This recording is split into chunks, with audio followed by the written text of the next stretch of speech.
selamat pagi semuanya. Assalamualaikum warahmatullahi wabarakatuh. Salam sejahtera, salam sehat untuk kita semua. Nah, mungkin yang bertanya-tanya nih ya, biasanya jam segini ini kan ada acara secangkir kopi hangat loh. Kok sekarang hostnya beda ya? Saya Dr. Artrin. Nah, ini hari yang spesial ya, karena hari ini kita memperingati Hari Tuberkulosis ya atau TBC sedunia ya, tepat jatuh pada tanggal 24 Maret.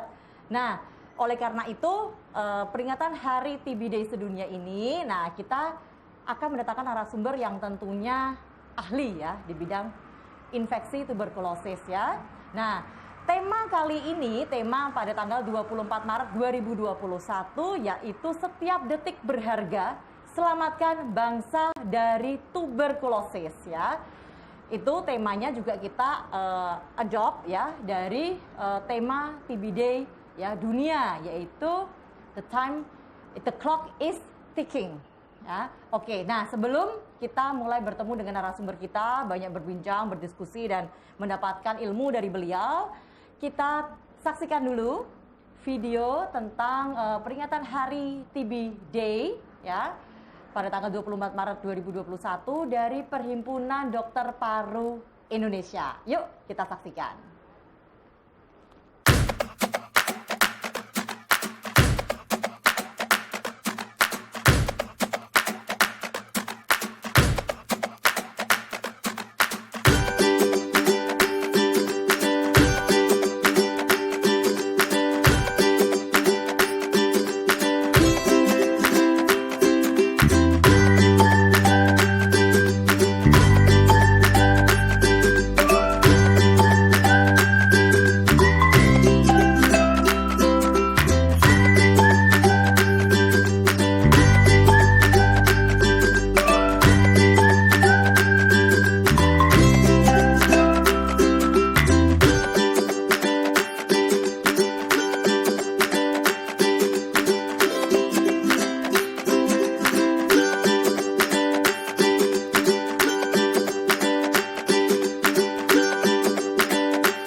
Demikian video dari Perhimpunan Dokter Paru Indonesia ya.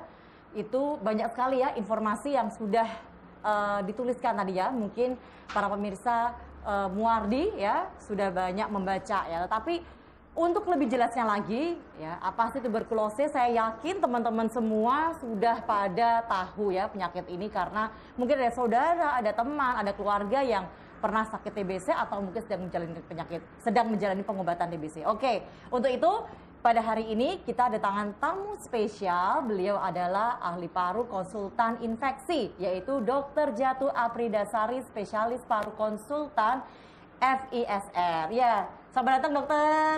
Ya, selamat pagi. Ya, terima kasih dok sudah mau hadir di acara ini yang spesial nih dok, acara ini kita adakan untuk dalam rangka memperingati Hari TB Sedunia ya dok ya, yang memang jatuhnya tepat pada tanggal 24 Maret hari ini. Oke, mungkin ini dok, mungkin orang sekarang sudah pada tahu ya dok ya, karena TBC atau tuberkulosis kan bukan penyakit baru ya dok, maksudnya dari lama ya. Bangsa Indonesia banyak yang sakit TBC, cuma maksudnya mungkin memang perlu diingatkan lagi ya dok, perlu di-refresh lagi, dan nyatanya kita memang belum bebas ya dok ya dari TBC yang penyakit dalam lama-lama mungkin kalau misalnya COVID mungkin bisa suatu saat bisa hilang. Nah kita pengen juga sama seperti itu ya, TBC bisa hilang dari muka bumi Indonesia juga dunia gitu. Oke, mungkin dokter Jali bisa menjelaskan dok sebenarnya penyakit tuberkulosis itu apa sih dok gitu? Ya, penyakit tuberkulosis itu kan kita sudah kenal ya, sudah ada sejak 3,5 juta tahun yang lalu ya, sampai sekarang. 3,5 tahun. Oh, dinosaurus saja punah ya, ini nggak punah-punah loh. Iya, dan ini memang penyakit yang disebabkan oleh kuman yang namanya Mycobacterium tuberculosis. Ya. Dia bisa mengenai paru maupun di luar paru ya, jadi bisa kena semua organnya, dan dia bisa menyerang siapapun tanpa pengenalan usia, tanpa mengenal jabatan atau apa ya, semua orang bisa kena dan semua orang beresiko. Semua kalangan ya dok ya, semua kalangan. Jadi dari ujung kepala sampai ujung kaki bisa ya dok ya. Nah, berarti TBC tidak hanya di paru ya, mungkin karena identiknya ya dok ya. Iya, identiknya di paru. Identiknya di paru. Nah, terus gimana dok, kok bisa sih orang itu ketularan itu gimana ceritanya? Ya, jadi masalahnya kuman ini kan dia sifatnya ada di udara ya, jadi airborne ya. Jadi dia bisa dengan mudah terhirup oleh siapapun, ya kan? Jadi apalagi kalau orang itu yang menghirup kuman ini, ya itu orang yang rentan ya biasanya. Rentan tuh yang bagaimana dok? Rentan tuh bisa dari usia ya, entah terlalu muda atau terlalu tua. Kemudian juga ada orang-orang tertentu yang punya penyakit yang lain, misalnya HIV, diabetes mellitus atau sakit gula ya, atau juga penyakit komorbid yang lain ya. Kemudian juga orang yang punya kebiasaan tertentu seperti merokok ya, atau gaya hidupnya tidak sehat. Ada beberapa atau faktor risiko ya, berarti orang-orang tertentu. Dan ini kan kuman ini kan dengan mudah sekali masuk ya. Nah, itu benar-benar tergantung dari daya tahan tubuh kita. Jadi masuknya itu tetap terhirup ya dok, dari saluran nafas, bagaimana dok? Dari saluran nafas sampai ke paru. Nah nanti sebetulnya ada 3 nasib nih ya dia di waktu dia terhirup itu. Bisa jadi sistem imun kita baik, jadi si kumannya ini benar-benar dihabiskan lah ya sama sistem imun kita, jadi kita nggak sakit. Ya. Tapi ada juga yang terhirup dan kemudian dia tinggal lebih lama nih di paru kita, tinggal nunggu waktu yang tepat aja ya untuk dia berkembang biak atau memperbanyak diri, itu namanya yang TB laten ya. Kemudian ada juga sebagian kecil 5-10% orang yang menghirup basil ini jadi sakit, ya dia terinfeksi dan jadi sakit TB.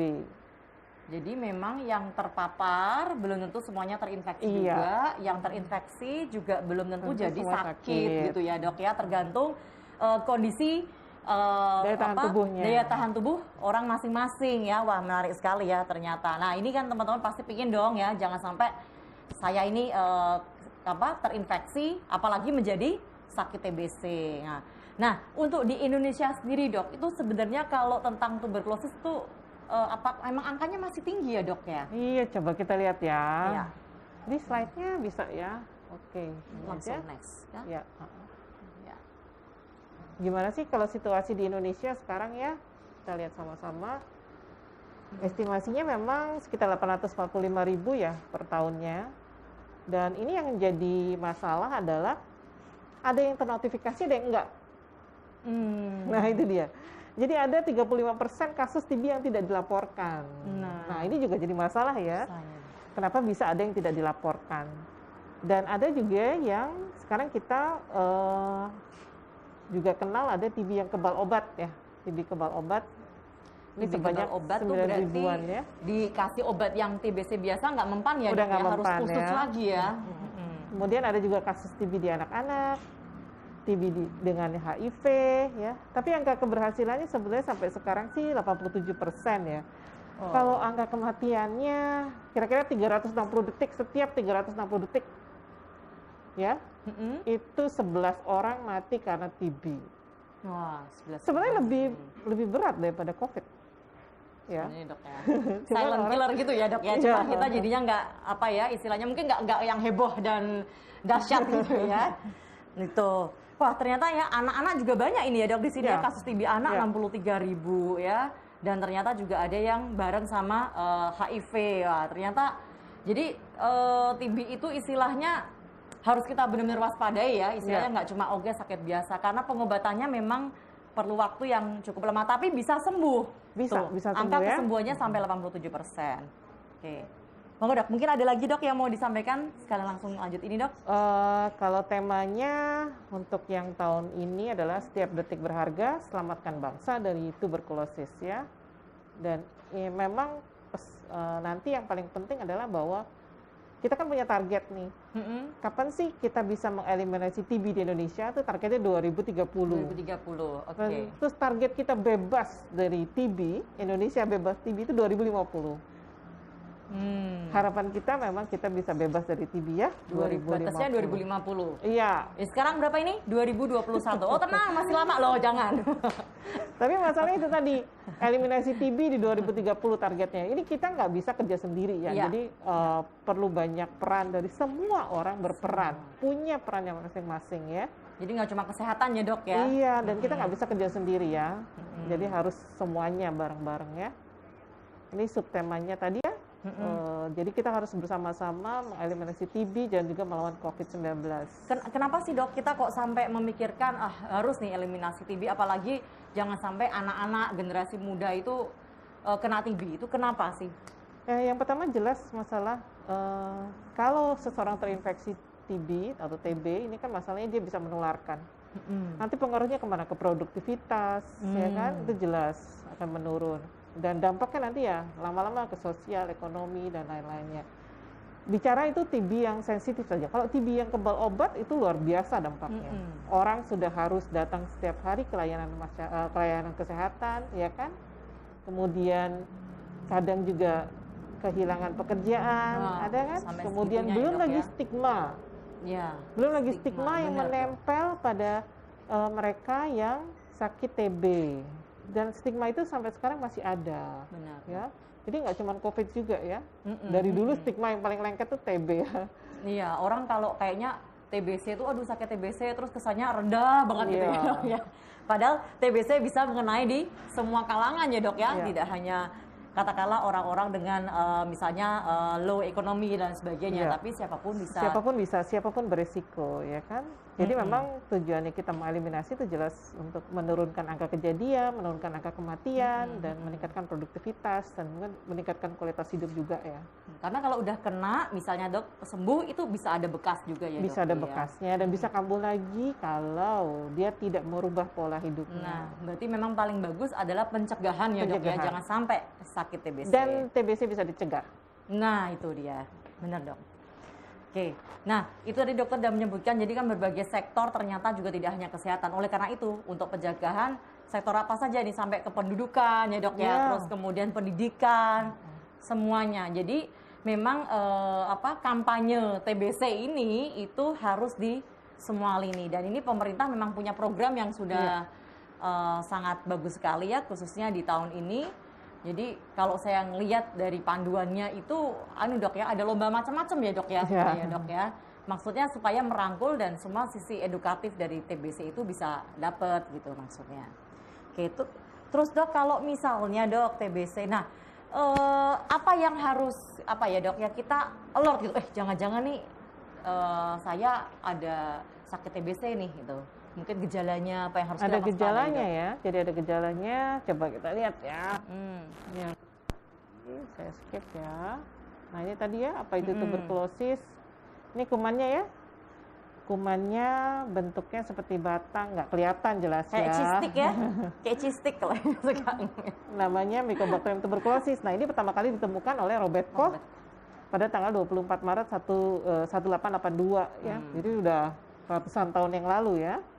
Dan ini tadi ya paling sering dia memang menyerang paru, tapi dia juga bisa kena ke seluruh organ yang jadi masuknya tetap lewat saluran napas iya. dulu gitu ya dok ya. Dia bisa menyebar ya.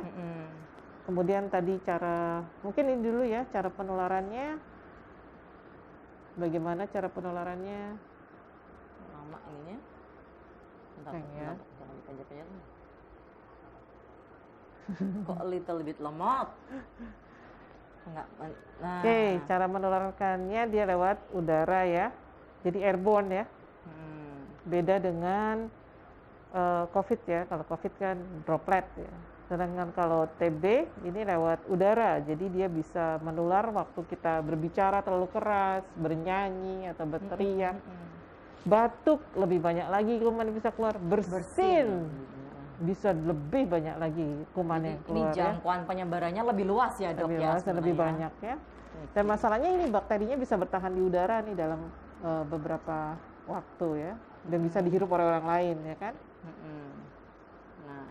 Nah kemudian yang paling beresiko tadi ya, kalau dari usia anak-anak ataupun lansia, orang-orang dengan penyakit lain ya, seperti HIV maupun diabetes mellitus, kebiasaan merokok ya, dan kontak erat maksudnya yang mungkin yang satu rumah atau yang satu pekerjaan ya, itu bisa juga. Nah ini benar dok, kontak erat itu orang suka berpikir sekarang kan, oh di rumah saya nggak pernah ada yang sakit TBC tuh gitu kan, tetapi ternyata kontak erat itu tidak hanya masalah keluarga di rumah ya. Sekarang kan orang kadang cenderung di rumah itu cuma numpang lewat dok, cuma numpang pulang bobo, besok pagi berangkat lagi. Ternyata kontak erat itu teman kerja ya dan lain sebagainya. Mungkin karena apa? Sekarang ruangan kerja kan rata-rata ber-AC, kita berjam-jam dalam ruangan yang sama dengan teman-teman. Jadi kontak erat itu lingkupnya dia itu. Mungkin anak-anak juga banyak yang loh, bapak ibunya nggak ada yang sakit TBC, kok anaknya sakit TBC kan? Siapa tahu yang mungkin entah ngasuh atau dia pergi biasa sehari-hari main misalnya ke rumah tetangga gitu kan ya. Jadi kontak erat ini lingkupnya memang harus lebih ini ya dok ya, luas gitu ya, harus lihat. Nah ini. Nah, ini tadi yang dokter juga udah jelaskan. Bentuknya. Oke, belum muncul di situ ya, atau belum? Muncul. Sudah ya? Okay. Muncul kan dok. Yang paling beresiko sakit TB ya, tadi dokter dah. Ya, ini beberapa nasibnya ya, yang kira-kira apa sih yang terjadi kalau kita menghirup, tidak sengaja menghirup ya kuman ini, tergantung daya tahan tubuhnya tadi ya. Oke. Nih kemudian gejala. Tadi yang dokter Arin tanyakan tentang gejalanya ya. Iya. Gejalanya kalau dari gejala sih sebetulnya ada gejala dari pernafasan, ada juga gejala yang dari luar pernafasan ya. Jadi kalau dari pernafasan sih biasanya batuk ya, yang paling khas itu batuk, tapi batuknya lama. Jadi kalau dulu sih saya pernah ingat dulu tuh ada BBB ya, bukan batuk biasa. Jadi benar-benar batuknya tuh yang lama, berdahak, kadang bisa campur darah ya. Terus kemudian kadang juga dicampur dengan ada rasa sesak nafas, kadang ada nyeri dada ya. Dan ada demam biasanya. Demam tapi tidak tinggi, beda ya sama COVID-19 ya. Demamnya tuh orang bilang sumber-sumber ya, jadi tidak terlalu tinggi. Tapi ini berkepanjangan, tidak sembuh-sembuh. Kemudian lama-lama dia nggak nafsu makan, berat badannya lama-lama turun ya. Biasanya dikasih obat, mungkin obat batuk gitu ya, gitu-gitu aja ya dok. Iya, Tetap ya, terus dok. nanti mungkin cuma membaik, habis itu batuk gitu ya, lagi, dok, ya. demam lagi gitu ya. Oke, jadi kalau misalnya teman-teman semua ada gejala-gejala ini ya, tadi disebutkan oleh Jarod Jatuh, waspada ya dok ya, harus periksa ke vaskes terdekat ya. Bisa puskesmas, bisa ya dok ya? Bisa ya puskesmas, atau mungkin ada klinik dokter atau apa, tapi tetap harus cek ya. Jangan dibiarkan.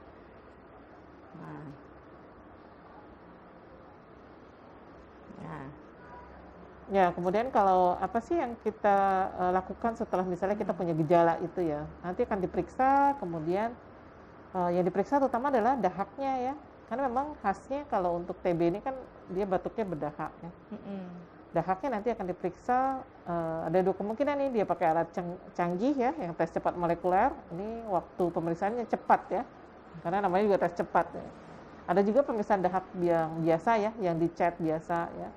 Kemudian bisa jadi juga dokter akan menyarankan untuk pemeriksaan lain seperti ronsen dada ya, dan juga mungkin dahaknya ini juga yang paling penting juga dibiakkan ya. Jadi betul-betul bisa kita identifikasi benar apa enggak kumannya itu kuman TB. Kalau untuk standar baku diagnosisnya itu apa sebenarnya dokter? Kalau untuk diagnosis pasti ya, itu tetap dengan kultur ya. Jadi harus dibiakkan kumannya sehingga bisa betul-betul teridentifikasi memang betul ini adalah Mycobacterium tuberculosis. Tapi permasalahannya kalau kultur ini kan butuh waktu lama ya. Yang namanya sesuatu dibiakkan tuh pasti butuh waktu lama ya. Nah, jadi kita punya yang namanya tes cepat molekuler, dan untungnya salah satu salah satu trik kita untuk eliminasi TB, kemudian untuk bebas TB itu adalah juga dengan memperluas adanya alat tes cepat molekuler ini di mana-mana ya. Jadi kalau nggak salah sudah ada ratusan alat. Jadi nggak hanya di rumah sakit besar ya dok ya, bahkan ada puskesmas yang juga ada ya, ada beberapa pusat diagnostik lab juga yang juga memiliki alat ini ya. Jadi karena alat ini cukup cepat dan cukup baik untuk mengidentifikasi kuman TB atau bukan ya, dibandingkan dengan pemeriksaan yang lain.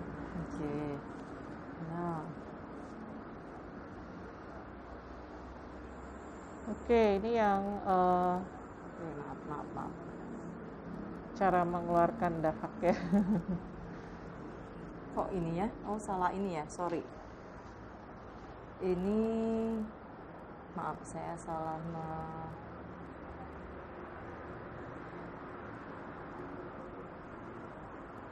mana tadi yang etika batuk ya? Oh, ini malah forward ya. Ini tuh bentar. Nah, ini etika batuk tadi ini ya? Iya. Ya.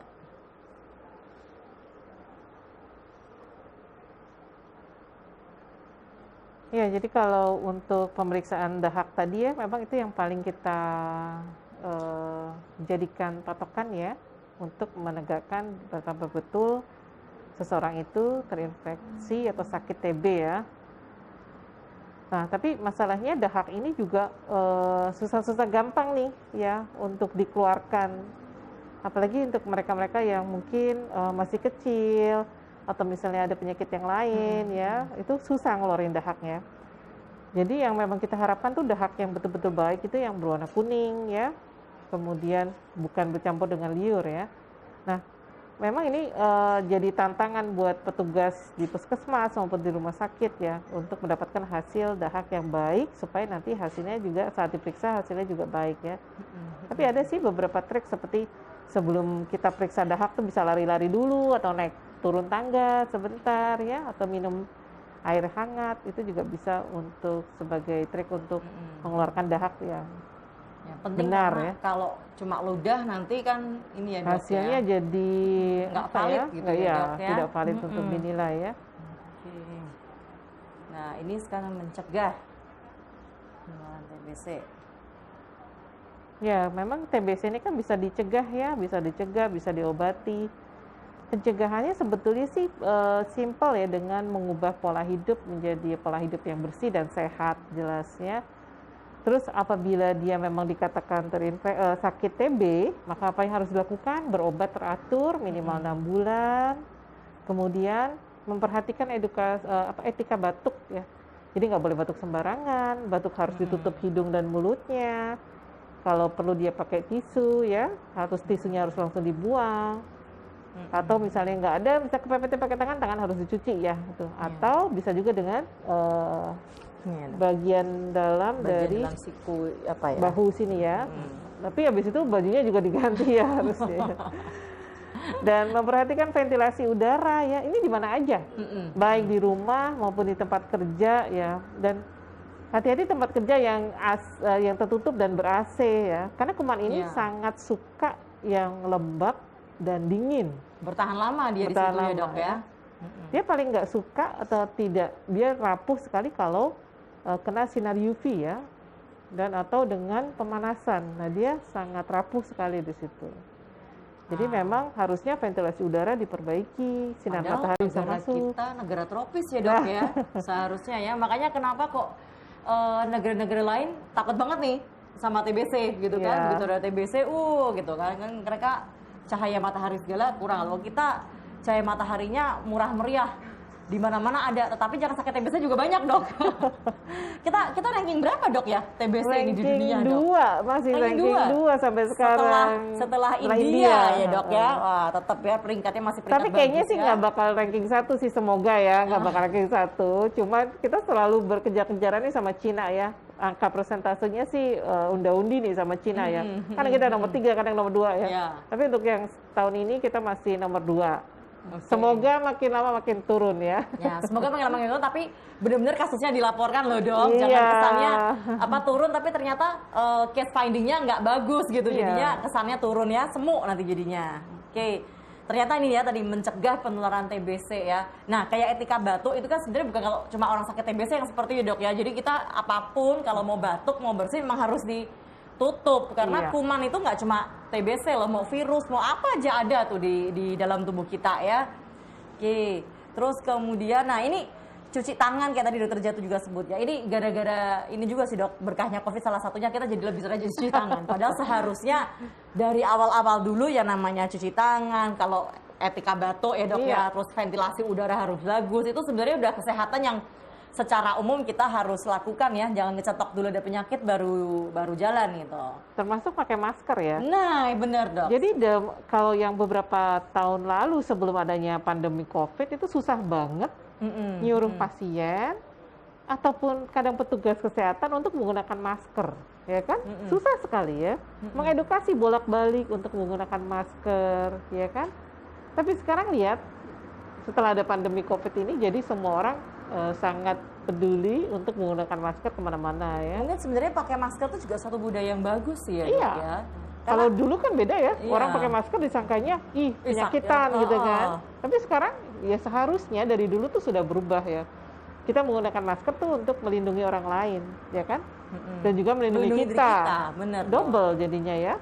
Dan pakai masker bukan cuma perkara masalah takut kena sakit TBC atau sakit COVID, tetapi ya secara umum debu segala macam manfaatnya sebenarnya bagus ya dok ya. Iya. Jadi berkah COVID juga ya. Iya, iya. Oke, untuk pengobatannya nih dok, gimana dok? Nah, pengobatan ini kan sebetulnya gratis di mana aja. Karena program pemerintah ini ya. Gratis ya, jadi obatnya gratis dan berkualitas ya. Jadi jangan takut kalau misalnya jangan-jangan yang gratisan itu nggak berkualitas. Nggak, semua obat dijamin kualitasnya ya. Dan ini semua ada di puskesmas, di rumah sakit ya. Mungkin di beberapa klinik juga ada ya. Dan pengobatannya harus minimal 6 bulan karena minimal ya, karena memang ada beberapa orang yang membutuhkan waktu lebih ya, tergantung dari luas lukanya dia. Oke. Dan ini harus continue ya dok ya, maksudnya nggak boleh putus-putus ya dok. Nggak boleh putus, kemudian harus datang saat waktunya kontrol ya, untuk mengevaluasi apakah sudah ada perbaikan, bagaimana dahaknya, bagaimana ronsennya, bagaimana gejalanya. Ada evaluasi-evaluasinya ya dok. Termasuk ada evaluasi efek samping, ada nggak efek samping ya. Tuh kalau misalnya minum obatnya nggak benar, nanti kira-kira apa akibatnya dok?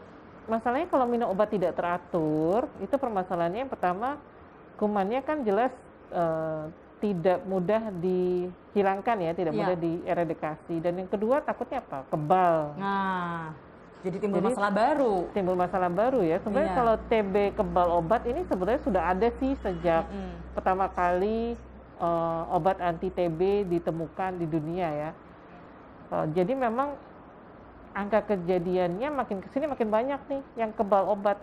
Banyak faktor sebetulnya, cuman biasanya sih karena ketidakpatuhan atau ketidakteraturan orang minum obat. Ya. Nah dok, sebentar dok, sebelum kita lanjut lagi dok, kita akan menyapa dulu teman-teman semua yang dari Facebook, juga dari Instagram. Terima kasih sudah bergabung ya di dalam acara spesial ya, special edition kali ini, yaitu memperingati Hari TB Sedunia. Nah ini ada dari Mas Arif Hasanuddin.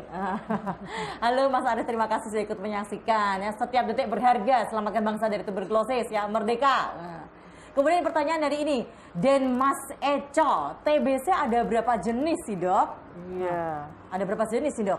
Kalau berdasarkan letak organnya ya, yang organ yang kena ya, itu bisa TBC paru, bisa yang ekstra paru ya, di luar paru. Kalau berdasarkan misalnya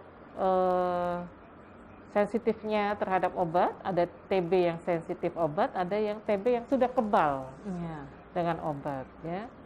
Jadi memang tergantung dari itunya tadi, klasifikasinya ya. Oke. Kalau masalah nanti yang ekstra paru pun macam-macam ya dok ya, bisa kemana-mana ya. Bisa ke otak, ke ginjal, ke usus, ke payudara ya. Oke. Ya itu ada juga dari Mbak Salvabila dari Samarinda hadir. Oh terima kasih Mbak.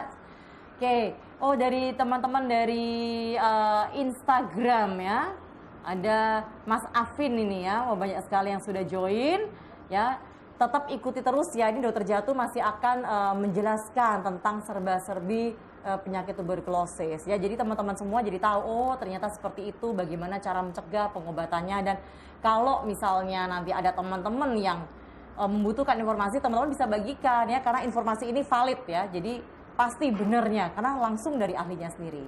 Oke, lanjut dok. Sekarang kalau tentang tadi pengobatan TBC dok, kira-kira kalau kita minum obat TBC tadi dokter kan bilang sampai 6 bulan paling enggak ya dok ya. Nah, itu ada efek sampingnya apa enggak gitu dok? Iya, karena memang obat TB ini kan banyak jenisnya ya. Maksudnya tuh sekali minum nggak cuma satu jenis obat ya. Jadi minimal ada 4 obat.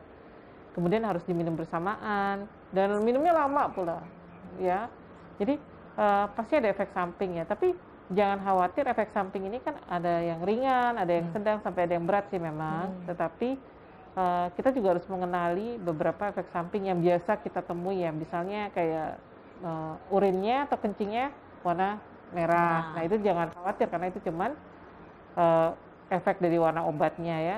Kemudian ada nyeri sendi, kesemutan, mungkin ada sedikit mual atau sampai muntah, atau ada yang gatal-gatal sampai ada bercak-bercak kulit itu juga ada ya.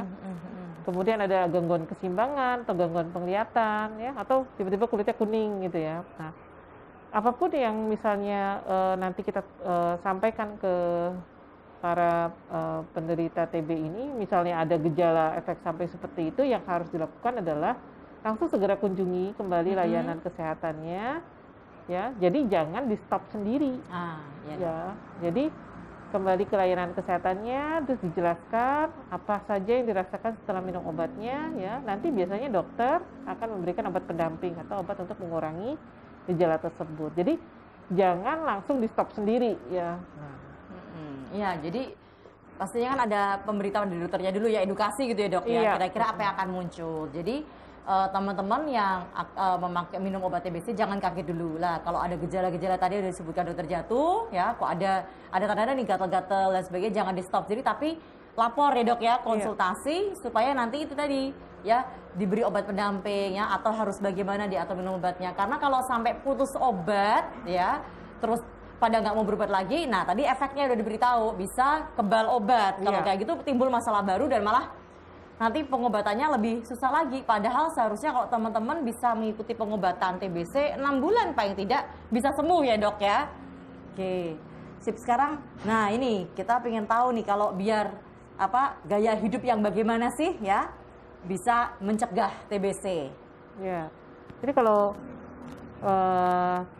pola hidup yang disarankan kan memang pola hidup yang bersih dan sehat ya. Jadi memang tadi ya ada mulai dari makanan mungkin ya, makanan yang bergizi ya. Kemudian olahraga yang teratur walaupun olahraga yang ringan ya. Kemudian juga itu tadi lingkungan ya. Lingkungan tuh harus benar-benar diyakinkan ventilasi udaranya baik. Kemudian sinar matahari juga bisa masuk ya. Terus barang-barang yang kita misalnya pikir berpotensi untuk lembab ya, seperti kasur atau karpet atau apa tuh mungkin harus sering dijemur ya. Kemudian tidak merokok, jelas ya, tidak merokok dan betul-betul menerapkan pola hidup yang sehat. Dan kalau untuk bayi itu memang kita punya program untuk imunisasi BCG ya. Tapi imunisasi ini kan tujuannya bukan membuat orang untuk jadi kebal atau supaya nggak kena TB gitu, bukan. Tapi maksudnya untuk mencegah supaya misalnya dia terinfeksi dan sakit TB, dia tidak menjadi yang TB yang berat gitu ya. Karena kan memang kasihan kalau yang masih balita atau bayi itu kan kalau kena TB biasanya takutnya penyebarannya ke seluruh organ sehingga bisa lebih berat ya. Itu yang dimaksudkan untuk imunisasi BCG. Ya, karena masih banyak dok ibu-ibu yang suka, loh anak saya udah divaksin nih, kok masih kena ya. Tadi Dr. Jatuh udah sebutkan bahwa memang bisa, tetapi yang penting tidak jadi TB berat ya dok ya. Tuh, oke ya. Sip, terus ini apalagi? Oh, tentang etika batuk. Nah, ini tadi juga udah dijelaskan oleh Dr. Jatuh, beretika batuk yang baik. Iya. Jadi sebaiknya memang menggunakan masker ya, menggunakan masker kemanapun ya kalau sekarang ya. Bahkan mungkin ada yang kena denda kalau nggak pakai masker ya. Nggak pakai masker sekarang jadi merasa aneh sendiri dok, malah kok semriwing gitu ya, ini kok terlalu bebas ini udaranya. Jadi alhamdulillah udah jadi kebiasaan ya sekarang ya. Kemudian itu tadi kalau memang kita batuk, kita pastikan kita tutup si hidung sama mulut ya. Jadi mulut dan hidung. Nggak cuma salah satu, nggak cuma nutup mulut, nggak cuma nutup hidung, tapi nutup hidung dan mulut. Pakai apa? Pakai tisu boleh, pakai kain boleh, kepepetnya kalau nggak ada tadi ya. Pakai siku bagian dalam ini ya. Tapi setelah itu jangan lupa dibuang tisunya, kemudian cuci tangannya ya. Cuci tangan. Sekarang cuci tangan juga nggak bingung-bingung kok, di mana-mana pada disediain loh hand rub, cuci tangan ya, di fasilitas umum pun ada wastafel, itu banyak. Berarti berkah COVID lagi. Iya. Gampang sekarang cari ini tempat cuci tangan. Oke, ini tentang fakta-fakta nih. Fakta TBC ya. Memang penyakit menular oleh Mycobacterium tuberculosis ya dok ya. Tadi udah disebutkan sama Dr. Jatuh. Terus paling sering memang menyerang paru-paru. Tapi bisa nih dari head to toe ya, kena yang mana juga bisa. Tuh, menyerang siapa saja, bahkan anak-anak, dan bisa dari berbagai kalangan ya semuanya. Bukan penyakit keturunan. Nah, ini semuanya. Ya. Guna-guna. Ya, banyak yang nyangka kalau TB itu apa keturunan ya kan. Bukan ya, dia bukan penyakit keturunan, tapi dia bisa menular ke siapa? Ke orang yang terdekat. Nah, ya kan? Itu kadang ada yang suka ini dok, salah persepsi. Jadi, oh ya bapak saya dulu pernah sakit TBC, ibu saya, sekarang saya. Jadi kesannya suatu turunan gitu loh. Padahal sebenarnya masalah kontak erat ya dok ya. Tuh. Dan bisa disembuhkan dengan berobat teratur sampai selesai. Kan ada slogannya tuh dok? Iya, ada slogannya. Temukan, obati, sampai sembuh. Nah, pasti bisa ya semuanya. Nah, ini dia nih slogannya. Temukan, obati, sampai sembuh. TOS TB ya? TOS TB gitu ya. Nah, terus dok, ini kan terus dokter udah menerangkan ya tentang TB. Tapi terus kalau yang saya tahu dok, misalnya udah kena TBC tadi sudah disebut sedikit, bisa menimbulkan bekas dok. Ya. Bisa hilang nggak sih dok yang di bekas di paru-paru itu misalnya? Tergantung ya. Jadi tergantung seberapa berat luka atau lesi yang kemarin dia derita ya. Ada beberapa pasien yang memang betul-betul bisa bersih ya. Biasanya mereka yang punya daya tahan tubuh yang baik, kemudian dia juga pola hidupnya sudah baik ya. Jangan sangka ya, misalnya kita pernah ngelihat orang dengan TB, kemudian dilihat nih ronsennya paru-parunya udah bolong nih. Datang dengan batuk darah banyak sampai berember-ember, paru-parunya bolong. Ini bisa betul-betul hilang ya, asalkan itu tadi daya tahan tubuhnya masih baik, pola hidupnya juga dia ubah ya, minum obatnya teratur, nggak pernah bolong sama sekali, dia menjaga lingkungan juga tetap sehat. Itu banyak kasus yang bisa benar-benar bersih. Tapi kalau misalnya orang tersebut daya tahan tubuhnya kurang baik, misalnya dia ada penyakit lain ya, seperti HIV atau diabetes mellitus, itu biasanya memang agak berbeda nanti hasilnya ke depannya ya. Mungkin ada sedikit sisa yang menetap ya, dan ini biasanya sih agak mengganggu ya nantinya ya. Mungkin ada gangguan pernafasan sedikit, nafasnya bisa jadi lebih pendek-pendek, atau misalnya dia masih suka ada gejala batuk atau sesak yang tersisa. Nah, itu juga ada ya. Biasanya itu tadi karena memang ada faktor lain, atau memang dia selama berobat itu tadi tidak menerapkan pola hidup yang sehat, tidak mengubah gitu loh. Karena memang harusnya memang kita bisa menyarankan mereka yang sakit TB itu untuk bisa mengubah gaya hidupnya ya, menjadi lebih sehat. Tapi kalau yang katakanlah mungkin di parunya, di ronsen ya dok ya, masih ada bekas tuh dok ya, atau putih-putih gitulah ya. Terus kemudian gejala sisa mungkin masih ada sedikit, tapi udah nggak menular kan dok? Sudah nggak menular kalau misalnya ada bukti pemeriksaan bakteri sebelumnya sudah negatif ya, atau sudah tidak ada kumannya. Karena mungkin banyak nih ya teman-teman yang pernah memang punya dok riwayat sakit TBC, mungkin udah bertahun-tahun yang lalu, tetapi ada bekas putih-putihnya di ronsen dada, terus mau cari kerja biasanya. Itu dok. Terus terhambat lah kira ya dok ya, kayak dipertanyakan ini apa gitu dok. Nah itu biasanya nanti pasti tidak akan langsung divonis sih, tapi biasanya akan dirujuk ke dokter ya dok ya, antar dokter perusahaan atau mungkin ke rumah sakit yang ada dokter parunya ya toh. Jadi istilahnya ini akan diperiksa ya dok ya, semuanya untuk membuktikan bahwa memang saat ini tidak ada infeksi aktif dari TBC. Jadi sebenarnya kalau sudah ada pernyataan itu juga nggak masalah ya dok ya sebenarnya. Nggak ada masalah. Jadi memang kita untuk membuktikan bahwa dia masih menular atau tidak ya kita lihat pemeriksaannya pakai pemeriksaan bakteriologis ya. Masih ada apa tidak kumannya, itu yang lebih pasti. Karena kalau luka di ronsen, yang kelihatan di ronsen itu kadang memang menetap ya. Jadi jangan takut ya teman-teman ya. Mungkin itu dok yang menjadi stigma itu dok, karena dibawa kemana-mana dengan dia terhalang ronsennya ya begitu-begitu terus gitu kan. Jadi memang agak susah ya untuk cari pekerjaan atau mungkin pergi ke luar negeri yang tadi saya bilang ya. Karena orang luar negeri kan takut begitu ada TBC, langsung dianu banget lah ya istilahnya. Apalagi tahu ya dari Indonesia ya. Nah itu ya, di Indonesia segala macam rupa ada dok. Kumannya ada ya gitu. Tapi nggak apa-apa, kita semua bisa kok ya hidup sehat. Pola hidupnya bisa diubah sebenarnya. Yang sebenarnya kita kaya, matahari ada ya kan dok. Kita punya nilai plus lebih, matahari ada, udara istilahnya musimnya kita bagus ya toh. Orang luar aja pada pengen loh musim kayak di Indonesia, nggak kayak mereka yang musim dingin ada salju, kita malah pengen salju-saljuan gitu kan.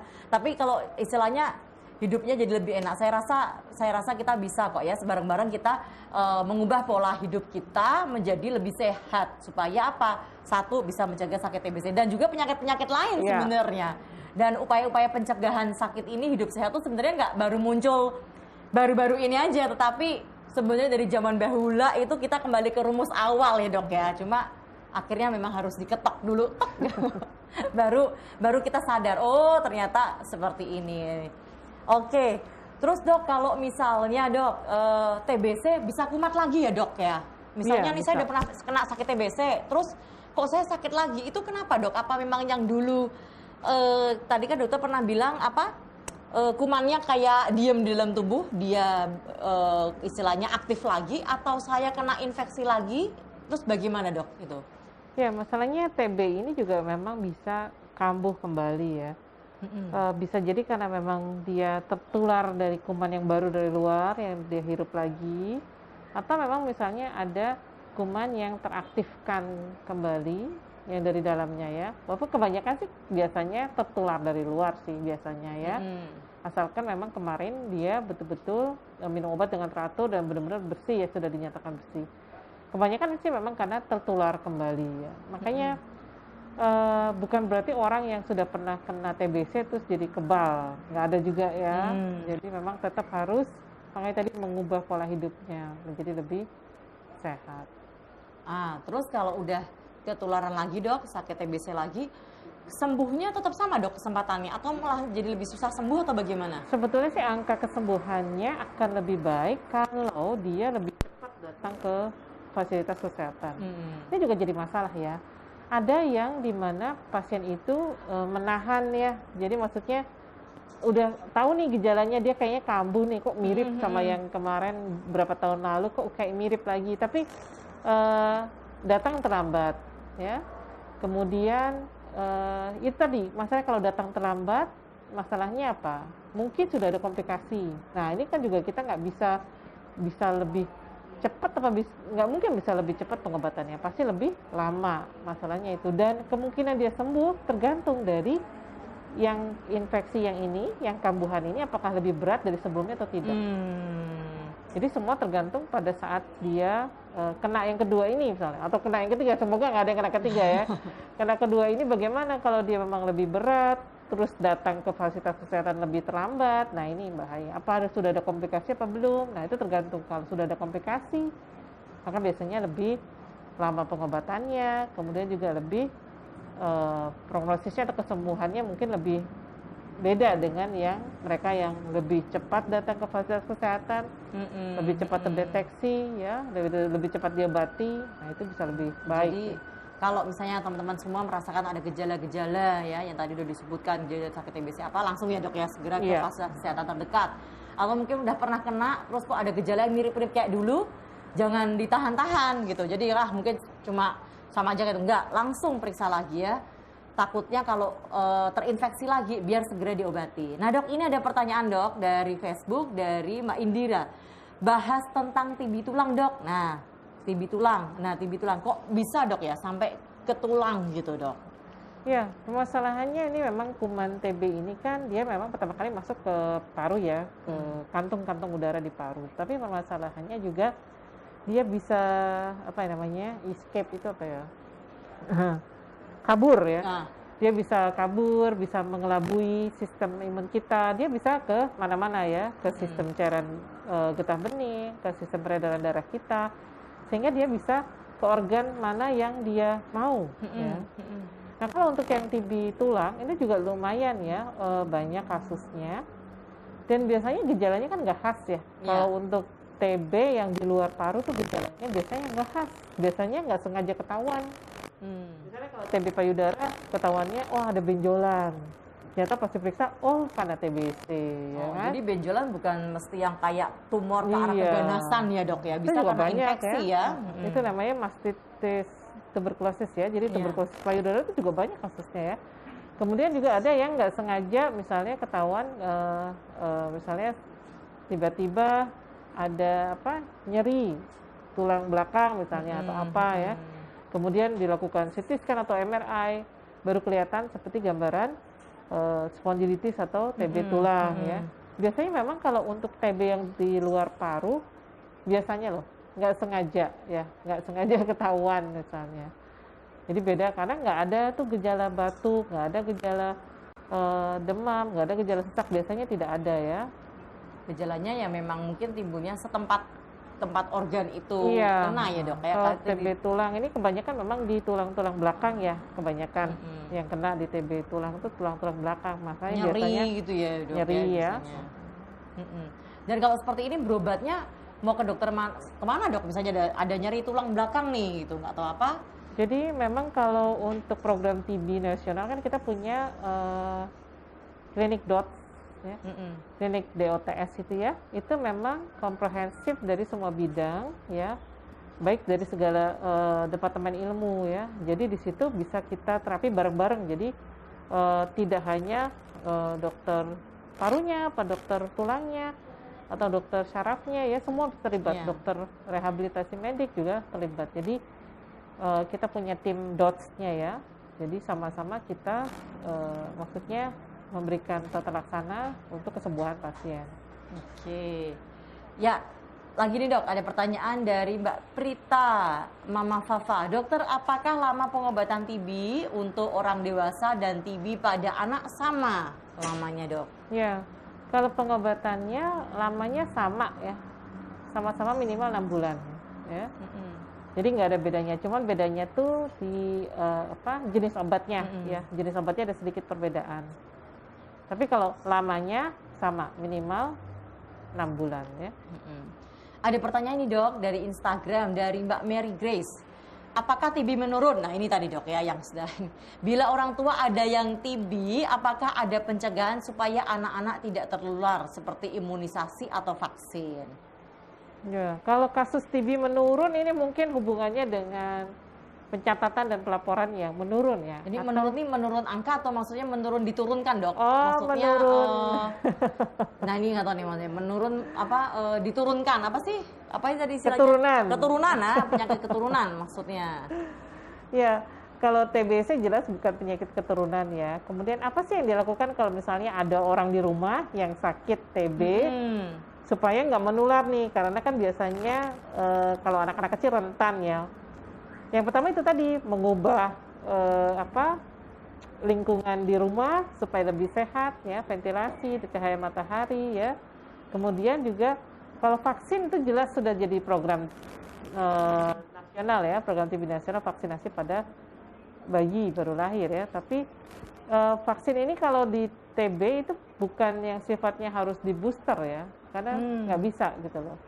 Kenapa? Karena memang sistem daya tahan tubuh kita itu kalau misalnya kita sudah makin beranjak dewasa, itu sudah punya sistem yang kompeten untuk bisa mengeliminasi TB ini sendiri ya di dalam tubuh kita. Makanya tadi yang saya sebut di depan, sebetulnya kalau seseorang tidak sengaja terhirup ya, kebanyakan itu sebetulnya masih berkompeten, masih bisa untuk mengeliminasi si kuman ini supaya tidak tumbuh ya, supaya kumannya langsung mati.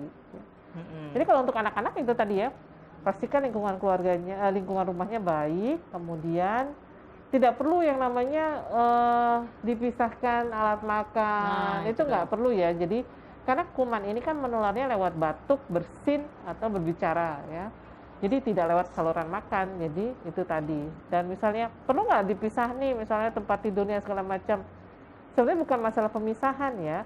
Jadi pastikan kalau dia itu tinggal di rumah atau di kamar yang memang ventilasinya lebih baik ya. Jadi nggak perlu yang maksudnya benar-benar sampai dipisah, itu tidak ya. Dan itu tadi etika batuk ya, waktu di rumah juga harus ada etika batuk itu. Jadi usahakan memang yang sedang sakit memang tetap memperhatikan etika batuk itu. Mungkin kalau ada anak-anak tetap harus pakai masker ya. Tapi itu lebih mudah ya sekarang ya, karena orang pakai masker itu, udah. Kadang suka lupa kalau di luar rumah suka tertib maksudnya ya. Kayak begitu di rumah berasa kayak di rumah sendiri. Kadang batuknya jadi seenaknya maksudnya. Padahal di rumah itu kan ada orang-orang terdekat yang malah kontak erat ya. Itu jadi jangan terlena ya. Suka kita terlena di rumah sendiri malahan dok biasanya. Oke, terus ini dok ada pertanyaan lagi dari Siltom nih. Nah, siapa ini Siltom ya? Dok, bagaimana konsumsi obat TB pada wanita yang baru menikah? Apakah boleh punya anak atau harus pakai KB? Mohon sarannya dok, terima kasih. Ya, kalau yang baru menikah kemudian mengkonsumsi obat TB itu nggak ada masalah ya. Jadi nggak ada terus gara-gara menikah dia harus berhenti minum obat, nggak boleh. Malah tetap harus tetap mengkonsumsi obat sampai selesai, sampai dinyatakan sembuh ya. Boleh punya anak nggak? Boleh banget ya. Jadi nggak ada apa namanya kontraindikasi gitu ya. Gitu itu enggak ya dok ya? Nggak ada, nggak boleh menunda juga ya. Maksudnya silakan saja. Untuk konsumsi waktu hamil aman dok untuk obat TBC? Kalau misalnya pun hamil aman. Semua obat anti TB ini semua aman, kecuali mungkin yang injeksi ya. Yang kan ada obat anti TB yang injeksi, nah itu mungkin harus dengan petunjuk dokter kalau itu ya, kapan amannya untuk orang hamil. Tapi kalau untuk yang tablet itu semua aman untuk dikonsumsi. Kalau pakai KB nggak ya? Juga ya, dok? Ya, menyusui juga aman. Kalau pakai KB nggak perlu ya, nggak perlu pakai KB. Cuma mungkin harus konsultasi tetap ya. Kalau misalnya seseorang yang baru menikah, ada program hamil dan dia sedang sakit TB, tetap konsultasikan dulu ke dokter ya, untuk supaya nanti takutnya gini, kalau nggak konsul terus tiba-tiba mereka misalnya mau pakai KB nih, KB apa yang terbaik, nah ya seperti itu, karena ada obat pil KB yang memang berinteraksi dengan obat anti TB ya. Jadi tetap harus konsultasi ke dokter dulu. Tapi tidak berarti harus menunda punya anak ya, tetap boleh. Ya, dok. Oke dok, ini dari Mbak Indira yang tanya tentang tulang dok. Mau tanya lagi, bekas luka TB tulang saya yang di kaki itu terbuka lagi, apakah itu bahaya dok? Nah, bahaya atau tidaknya itu pasti harusnya memang harus dipastikan dengan pemeriksaan fisik ya. Yang terbuka itu seperti apa ya, bahaya enggaknya berarti memang harus kita periksa ya, pemeriksaan fisik dan juga mungkin ada pemeriksaan lanjutan ya, entah itu pemeriksaan lab ataupun ronsen dan lain-lainnya ya. Jadi kalau emang terbuka mendingan kontrol ya dok ya? Iya, seharusnya diperiksa aja. Ya Mbak Indira ya, dicek lagi aja ke dokter ya. Jadi biar cepat kalau emang itu ada masalah atau apa gitu ya.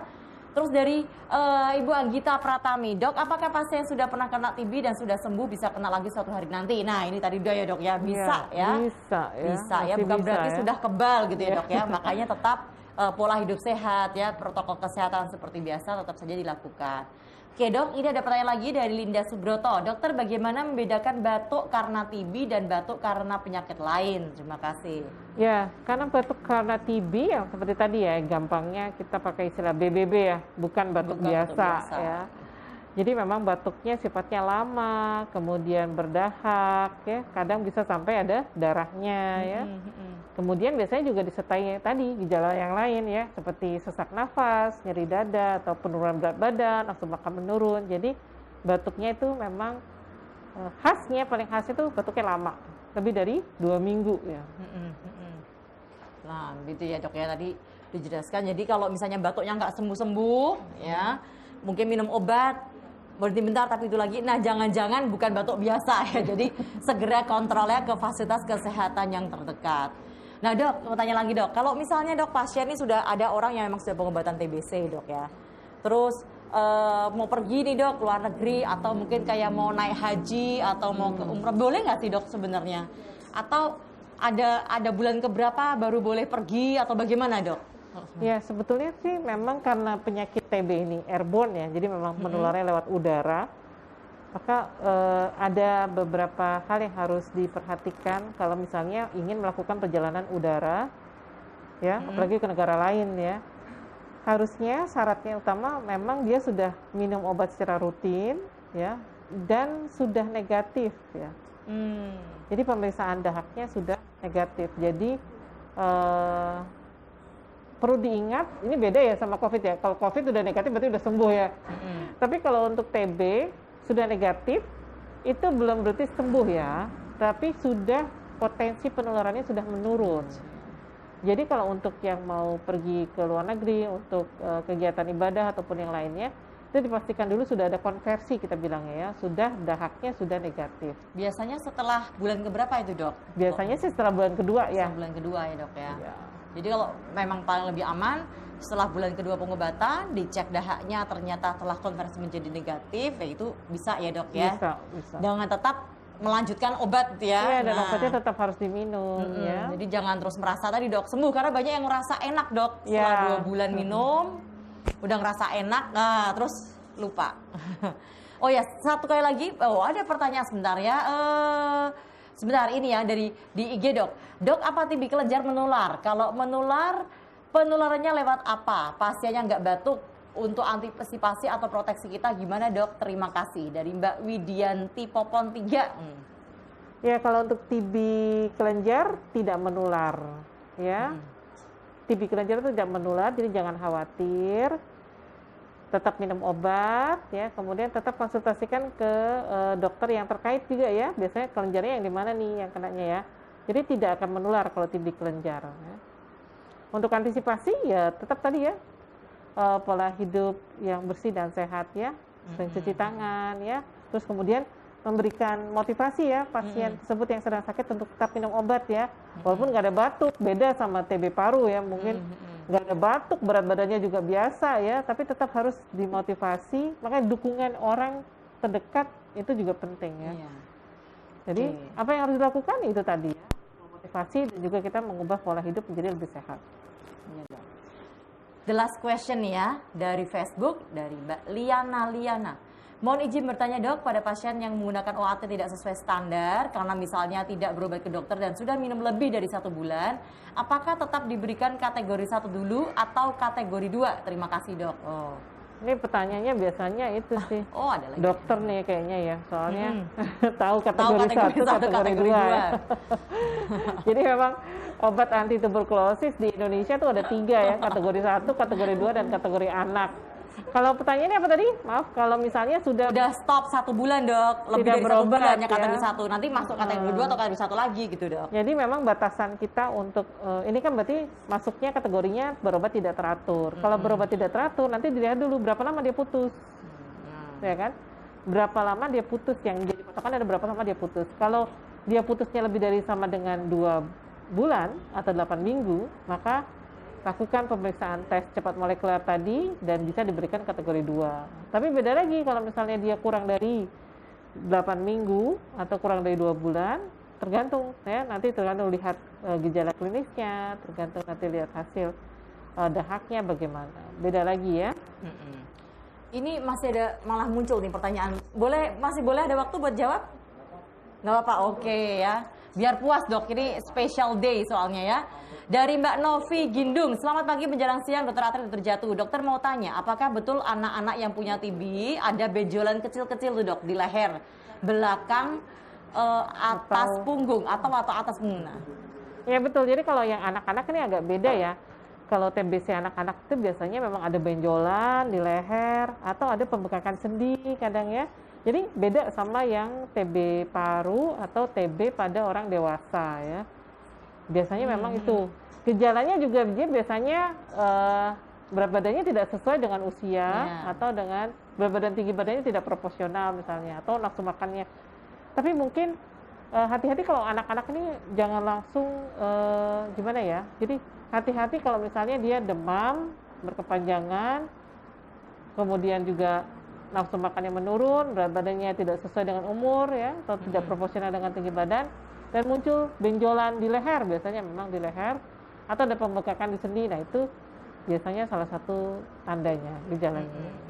Nah, kalau muncul seperti itu konsultasikan ke dokter anak ya. Ke dokter anak ya. Karena memang kalau anak itu ada sistem scoringnya itu. Iya, ada sistem skor sendiri ada sistem scoringnya, masalah demam, terus tadi berat badan ya dokter sudah sebutkan, kemudian apa kelenjarnya dan sebagainya, ada sistem scoringnya ya. Nanti dari situ. Kemudian ada lagi dok dari Instagram satu lagi Mbak Friska Panggabea dok untuk pasien TB kelenjar. Awal saya dikasih obat warna merah yang satu pilnya ada 4 kandungan obat itu. Efeknya kaki saya dua-duanya ada semacam ruam merah yang tidak gatal tetapi sakit.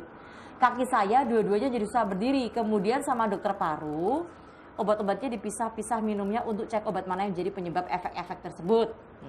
Pertanyaannya, masih lanjut ya ampun.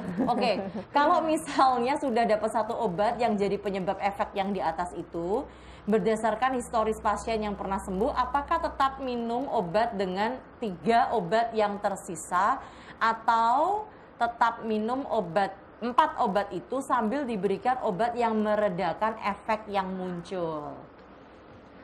Ya, jadi kalau untuk ini kemungkinan ada efek samping ya. Jadi kalau untuk manajemen atau tata laksana efek samping, memang biasanya kalau itu berupa alergi, biasanya dokter akan melakukan drug challenge ya. Jadi memang dites satu-satu nih, kira-kira mana yang menyebabkan efek samping tersebut. Nah, nanti kalau misalnya sudah ketemu obat yang kira-kira memang sangat indikatif untuk menyebabkan efek samping tersebut, biasanya memang boleh untuk tidak diberikan ya. Jadi dengan 3 obat yang tersisa masih bisa ya. Jadi minimal tetap harus ada 3 obat yang tersisa. Cuma konsekuensinya meminum 3 obat yang tersisa ini harus lebih lama dibandingkan tadi 6 bulan. Makanya tadi kita sebut lagi kalau minimal 6 bulan karena ada beberapa kondisi yang membuat dokter untuk memutuskan untuk memperpanjang. Bisa jadi karena ini ya, ada efek samping, kemudian ada yang tidak toleran ya. Jadi memang kalau dikurangi 1 obat, biasanya konsekuensinya obatnya harus lebih lama diberikan, tidak bisa 6 bulan. Obatnya bisa disesuaikan, tapi waktu juga disesuaikan ya dok ya. Karena apa? Supaya ya benar-benar sembuh gitu ya, jangan sampai nanggung gitu ya mbak ya. Oleh karena itu makanya ini udah benar sekali. Jadi kalau misalnya ada keluhan, segera lapor ke dokter. Lah ini dicari, makanya mungkin maksudnya dipisah-pisah mau dicari tahu kan apa yang dari 4 itu apa yang nggak cocok, ternyata memang bisa seperti itu. Lah nanti sudah ditemukan salah satu apa, nah tidak diberikan, nanti yang 3 diberikan tapi waktunya lebih panjang. Jadi oleh karena itu jangan mengutus diri, pokoknya kalau yang merasa kok ada keluhan-keluhan yang muncul, lapor ke dokternya supaya nanti diatur nanti minum obatnya bagaimana atau perlukah dengan obat pendamping dan lain sebagainya ya. Karena sayang ini bisa kalau diobati bisa sampai sembuh gitu ya, jadi eman gitu. Iya dok, satu lagi, ini dari Mbak Indira yang tadi TB tulang dok. Tanya lagi nih ya, Mbak Indira ini sangat concern, ini berarti beliau sangat peduli dengan kesehatannya, bagus sekali. Dok mau tanya lagi ya, setelah saya sembuh dari TB tulang itu, saya batuk lama. Lalu diperiksa ternyata rongga paru-paru saya terisi cairan. Apakah kondisi paru-paru saya itu termasuk dampak dari TB tulang itu? Terima kasih. Ada efusi sekarang ya. Ada efusi kita bilang ya. Jadi bisa jadi memang cairan yang ada di rongga paru-parunya saat ini bisa berkaitan dengan TB tulang yang kemarin atau tidak berkaitan sama sekali. Bisa jadi ya. Jadi ini harus kita periksa lebih lanjut. Bisa jadi berkaitan, bisa jadi tidak berkaitan. Bisa jadi dampaknya, bisa jadi juga bukan. Jadi harus dipastikan apakah ini infeksi yang baru, ya, dan apakah infeksi ini berkaitan juga dengan TB-nya atau tidak, ya. Karena tidak semua cairan di rongga paru-paru itu semuanya TB. Jadi ada juga penyebab yang lain. Jadi baiknya diperiksakan juga. Diperiksakan juga ya, mungkin diambil sampel cairannya oleh dokternya, kemudian diperiksa karakteristik dari cairannya gitu kan. Dan kalau misalnya arahnya TBC, mungkin memang perlu pengobatan lagi ya dok ya? Bisa kalau misalnya yang TB tulangnya udah selesai, pengobatan lagi bisa ya. Jadi tetap dikontrolkan biar diperiksa lebih lanjut ya. Seperti kata dokter Jatuh tadi bahwa belum tentu juga karena TBC, mungkin karena infeksi yang lain atau mungkin penyebab yang lain ya dok ya. Karena cairan di paru itu ada, tidak selalu karena infeksi TBC atau infeksi yang lain, atau bahkan bisa akibat dari ada gangguan di organ lain, itu juga bisa muncul cairan di paru ya. Oke, terima kasih semuanya atas antusiasnya menanyakan tentang serba-serbi sekitar TBC. Saya yakin yang di luar sana pasti sebenarnya pengen banyak banget nih tanya-tanya ya. Tapi tenang saja, kalau misalnya masih pengen tanya-tanya, silahkan nanti bisa tanya tetap di Facebooknya Muardi atau di Instagramnya nanti dari operator dari sosial media tersebut akan menyampaikan ke dokter Jatuh atau ahli yang lain untuk menjawab pertanyaan teman-teman semua. Oke, untuk sebelum menutup nih dok, mungkin ada closing statement, pesan dari dokter Jatuh dok. Ya, hari ini hari TB atau TBC dunia ya. Jadi pesan saya mungkin TBC ini bisa kita eliminasi, bisa kita berantas bersama-sama ya. Semua orang punya peran masing-masing ya. Kemudian ingat ada slogan TB ya, TOS TB, temukan, obati sampai sembuh. Oke, itu ya teman-temannya, ingat ya, tetap jaga hidup sehat ya, pola hidup sehat semuanya supaya kita sehat dari apapun penyakit ya dok ya. Nggak cuma TBC, nggak cuma COVID, semuanya. Oke, dan caranya tadi sudah disebutkan banyak, dan mungkin dari live streaming dari Muardi yang sebelum-sebelumnya juga pasti pola hidup sehat ya itu aja dok sebenarnya ya. Jadi teman-teman jangan lupa ya, tetap dilakukan mulai. Kalau yang belum, lakukan mulai sekarang. Oke, gitu aja. Nah, bagi teman-teman yang misalnya masih mau menyaksikan lagi secara utuh atau mungkin tadi terpotong di depan belum sempat nonton, terus ini baru nonton belakangan ya, atau mungkin ada yang bertanya-tanya, teman-teman bisa share ya hasil rekaman live streaming hari ini untuk dilihat kembali di Facebook, YouTube, Instagram. Instagram bisa nggak?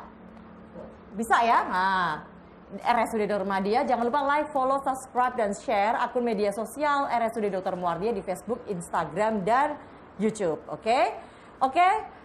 Begitu ya teman-teman ya. Selamat Hari TB sedunia ya. Semoga kita semua dengan perannya masing-masing seperti tadi disebutkan, kita bisa mencegah ya sakit TBC ya, dan membumi hanguskan TBC dari muka dunia ini. Tahun berapa dok? 2050.